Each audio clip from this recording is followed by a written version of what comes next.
students, today we are going to see the remaining part of grammar, that is no sooner than.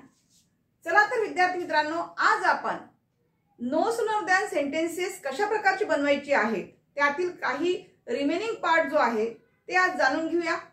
Let us see some sentences. As soon as she tries to walk, comma, she falls down.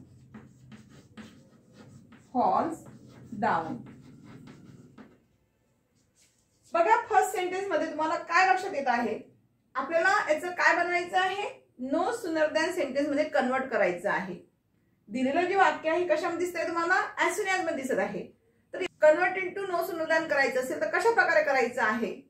तर चला याचं answer कसं होईल बघा. सगळ्यात पहिले याच्यामध्ये time related words कुठला आलेला आहे बघा. ॲज सून ॲज हा टाइम रिलेटेड वर्ड्स आहे, त्यामुळे हा टाइम रिलेटेड वर्ड्स कॅन्सल करायचा आहे. ॲज सून ॲज कट करून त्या ठिकाणी काय घ्यायचं आहे? No sooner. या ठिकाणी तुम्हाला नो सूनर वापरायचं आहे. नो सूनर घेतल्यानंतर फर्स्ट सेंटेन्स याचं निरीक्षण करायचं आहे. तर यामध्ये तुम्हाला पहिल्या वाक्यामध्ये तुम्हाला टू बी फॉर्म दिसते आहे का? नाही. पहिल्या वाक्यामध्ये टू बी फॉर्म आहे का? नाही आहे. तर अशा वेळेस काय करायचं? सेकंड ट्रिक्स लक्षात घ्यायची आहे, जे आपण कालच्या तासामध्ये जे मी तुम्हाला व्हिडिओमध्ये सांगितलं होतं की वाक्यामध्ये जर टू बी रूप नसेल तर दुसरी कंडिशन कोणती यूज करायची आहे? टू डूज फॉर्म काढायचं आहे आपल्याला. मग हे टू डूज फॉर्म कशावरून नेमकं काढायचं असते? तर व्हर्ब वरून. मग या वाक्यात व्हर्ब कोणता आलेला आहे? ट्राईज. या ट्राईजला काय लागून आलेला आहे? आयएस प्रत्यय लागलेला आहे. ठीक आहे. तर अशा वेळेस आपल्याला जर टू डूज फॉर्म काढायचा असेल तर कसं काढणार? बघा, आपल्याला टू डूज फॉर्म काढायची आहे. टू डूज फॉर्म काढताना कोणती गोष्ट लक्षात घ्यायची आहे? बघा, फर्स्ट या ट्रायचं पहिलं रूप काय होईल? ट्राय. म्हणजे याच्यामध्ये कशाचा इन्क्लूड आहे? डू. मेन व्हर्ब असल्यामुळे याच्यामध्ये काय राहणार आहे? डू. जर याला यस एस आय एस लागून असेल तर याच्यामध्ये काय राहणार आहे? To does form does. हे जर पास्ट टेन्स मध्ये आलं असतं, म्हणजे आता जर पास्ट टेन्स आला असेल, सेकंड फॉर्म ऑफ व्हर्ब आला असेल तर include in it, include did. याच्यामध्ये डीडचा समावेश असतो. ठीक आहे. तर अशा वेळेला दिलेल्या वाक्यामध्ये कोणत्या प्रकारचं व्हर्ब आलेलं आहे? First of all you observe. पहिल्यांदा तुम्हाला काय करायचं आहे ते बारकाईने निरीक्षण करा. त्यानंतर कोणतं त्या ठिकाणी टू डू फॉर्म घ्यायचं आहे याही तुम्हाला लक्षात येईल. तर आता बघा, या ठिकाणी ते कोणता शब्द आलेला आहे?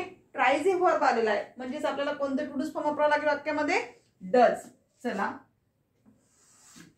या ठिकाणी नो सूनर डज घेतल्यानंतर सब्जेक्ट घ्या. सब्जेक्ट कोणता आहे? शी. नो सूनर डज शी. आता इथं आपण डज घेतल्यामुळे इथे तुम्हाला आन्सर मध्ये लिहित असताना मेन व्हर्ब लिहायचं. ट्रायचं मेन व्हर्ब काय होईल? Try to walk. Try to walk. त्यानंतर हा जो कॉमा आहे या कॉमाला कट करायचा आहे. कॉमा कट करून या ठिकाणी काय घ्यायचं आहे? Than. After then you join second sentence she falls down. बघा, आन्सर बघा काय झालेला आहे?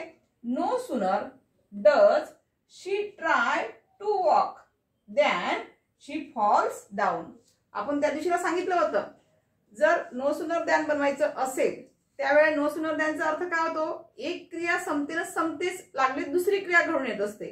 तर अशा वेळेस नो सूनर दॅनचा वापर केला जात असतो. जसं की या ठिकाणी पहिला म्हणजे या वाक्यामध्ये तुम्हाला काय दिसून येत आहे? जसं तिने चालण्याचा प्रयत्न केला तसंच काय झालेला आहे? प्रयत्न केला तसंच ती काय करते आहे? पळते आहे. म्हणजे लगेच दुसरी क्रिया काय झालेली आहे? घडून येत असते. ठीक आहे. तर या ठिकाणी अशा पद्धतीने तुम्हाला नो सूनर दॅन पहिल्या वाक्यामध्ये करता येईल. ठीक आहे. चला नेक्स्ट सेंटेन्स कडे वळूया. आता तुम्हाला लक्षात काय घ्यायचंय? व्हर्ब मध्ये व्हर्ब कडे लक्ष टाकायचं आहे. इथे या व्हर्बला आयएस प्रत्यय लागल्यामुळे वाक्यामध्ये इथे काय वापरलेलं आहे? डज. इथे चुका करू नका. इथे डज घेतल्यानंतर दिलेल्या वाक्यामध्ये म्हणजे आन्सर मध्ये डज घेतल्यामुळे इथे काय करायचं? तुम्हाला व्हर्बचं first form of verb use करायचं आहे. हे न विसरता लक्षात ठेवायचं आहे तुम्हाला. I enter the classroom.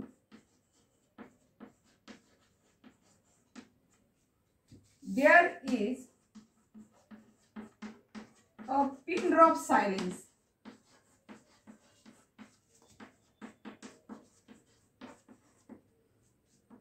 Pin drop silence बघा. as soon as I enter the classroom there is a pin drop silence. ठीक आहे. आता अशा प्रकारचं जर वाक्य आलं असेल, प्रत्येक वाक्यामध्ये काही ना काही व्हेरायटी दिसून येत आहे. कालच्या व्हिडिओमध्ये जे वाक्य शिकवली होती त्यामध्ये काय होतं, फर्स्ट सेंटेन्स तुम्हाला टू बीज फॉर्मचं होतं कालच्या याच्यामध्ये. त्याचबरोबर सेकंड सेंटेन्स दिलं होतं, त्या वाक्यामध्ये डिड जर वाक्यात आलं असेल, पास्ट टेन्स वर्ब आलं असेल तर डिडचा वापर कसा करायचा ते आपण शिकलो होतो. आजच्या तासामध्ये फर्स्ट सेंटेन्सला काय सांगितलंय, जर फर्स्ट फॉर्म ऑफ वर्ब आलेलं असेल आणि क्रियापदाला यस यस आय एस लागून आलं असेल, अशा वेळेस आपण डजचा वापर कसा करायचा ते शिकलो. आता या वाक्यामध्ये फर्स्ट सेंटेन्स मध्ये लक्ष द्या. पहिल्या वाक्यामध्ये तुम्हाला टू बीज फॉर्म दिसते आहे का? नाही. मग अशा वेळेस काय करायचं, सेकंड फॉर्म्युला यूज करा. कोणता सांगितला होता, जर टू बीज फॉर्म नसेल तर वर्ब कडे लक्ष टाकायचं आहे. मग या ठिकाणी वर्ब कोणता आलेला आहे, एंटर हे वर्ब आलेला आहे. एंटर हे वर्ब आलेला आहे. ठीक आहे. मग एंटर हे वर्ब जे आहे, एंटर वर्ब कसा आहे, फर्स्ट फॉर्म ऑफ वर्ब आहे. मग जर फर्स्ट फॉर्म ऑफ वर्ब आलं असेल तर अशा वेळेस नो सूनर दॅन कसं बनवायणार आहे आपण, ते कशा पद्धतीने लक्षात घ्यायचं आहे बघा. Answer as soon as cut करा. कारण हा ॲज सून ॲजला का कट करतोय आपण, कारण ॲज सून ॲज हा टाइम रिलेटेड वर्ड्स आहे, त्यामुळे ॲज सून ॲजला आपण कट केलेला आहे. त्याऐवजी आपण काय घेणार आहे, नो सूनर. इथे नो सूनर घेतल्यानंतर जो पहिल्या वाक्यामध्ये जे दिलेलं जे फर्स्ट सेंटेन्स आहे, या फर्स्ट सेंटेन्स मध्ये तुम्हाला टू बीज फॉर्म दिसत नाहीये आहे का? नाही आहे. टू बीज फॉर्म नाही असेल तर डायरेक्ट वर्ब लक्ष टाका.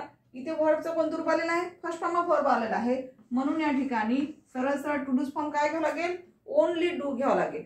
या ठिकाणी डूचा वापर होईल.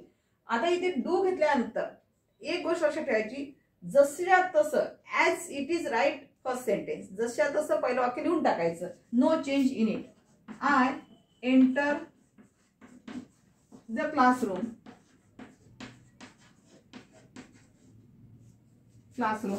दुसरा सेंटेन्स जोडताना काय घ्यायचं आहे, कॉमाला कट करा.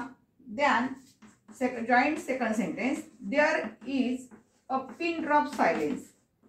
Pin drop silence full stop. कारण हा जो कॉमा आहे याला काय करावं लागेल, तुम्हाला कट करून या ठिकाणी द्यानचा वापर घेतलेला आहे आपण. ठीक आहे. म्हणजे बघा तुमचे सगळ्या प्रकारचे वाक्य या ठिकाणी होत आहे. पहिले टू बीज फॉर्म, कुठलंही टू बीज फॉर्म आलं असेल फर्स्ट सेंटेन्स मध्ये ते वाक्य आपण शिकलेलो आहोत. टू बीज फॉर्मचं वाक्य आपण घेतलेलं आहोत. दुसरं टू डूज फॉर्म जो आहे, टू डूज फॉर्म, तर ती कशा पद्धतीने वापरायची ते पण आपण इथे पाहिलेले आहे. ते पण आपण टू बीज फॉर्म कशी वापरायची, टू डूज फॉर्म कसे वापरायचे हे पण आपण बघितलेले आहे. तर आता याच्या व्यतिरिक्त जर दुसरं आणखी कोणतं आहे, हॅडचं सेंटेन्स जर आलं किंवा टू हॅज फॉर्म आलं तर कशा पद्धतीने करणार आपण, चला तर ते एक्झाम्पल बघूया. Let us see another example. Hardly had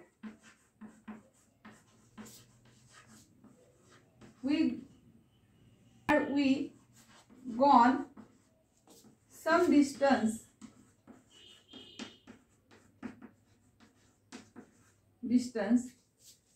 when we saw a juggler.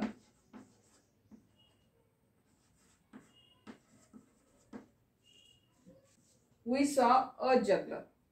ठीक आहे. बघा सेंटेन्स काय दिलेला आहे, hardly had we gone some distance when we saw a juggler. आता दिलेल्या वाक्यामध्ये आपल्याला कोणता रिलेटिव्ह म्हणजे टाइम रिलेटेड वर्ड्स आलेला आहे हे जाणून घ्यायचं आहे. राईट. सगळ्यात मध्ये आतापर्यंत तुम्ही जी वाक्य बघितली होती ती सगळी यासून सुरुवात होणारी होती. पण आता आपल्याला याचं सुद्धा काय बनवायचं आहे, या सेंटेन्सचं नो सूनर दॅन यूज करायचं आहे.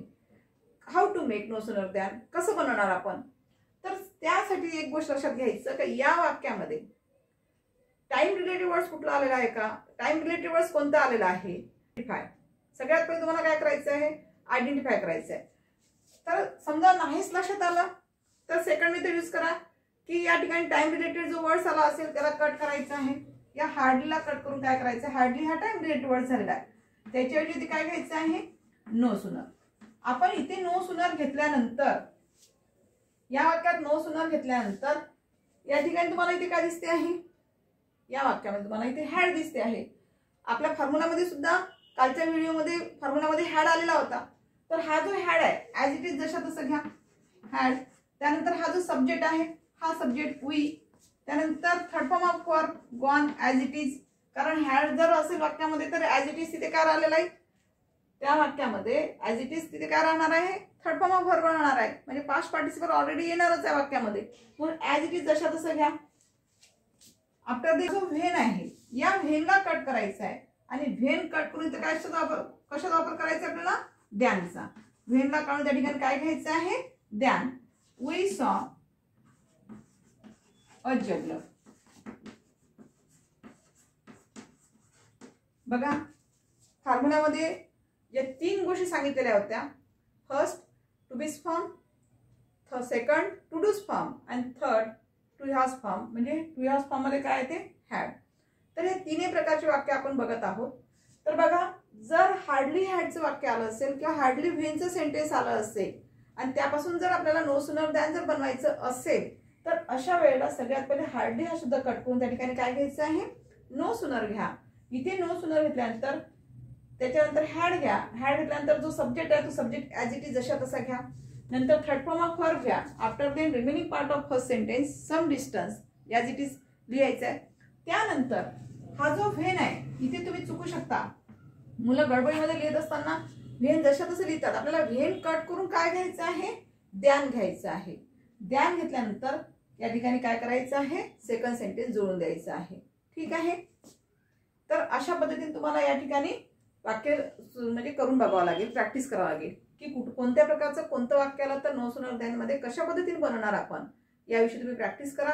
ही सगळी वाक्य मी तुम्हाला तयार करून दिलेली आहे. हां ठीक आहे. Let us stop here.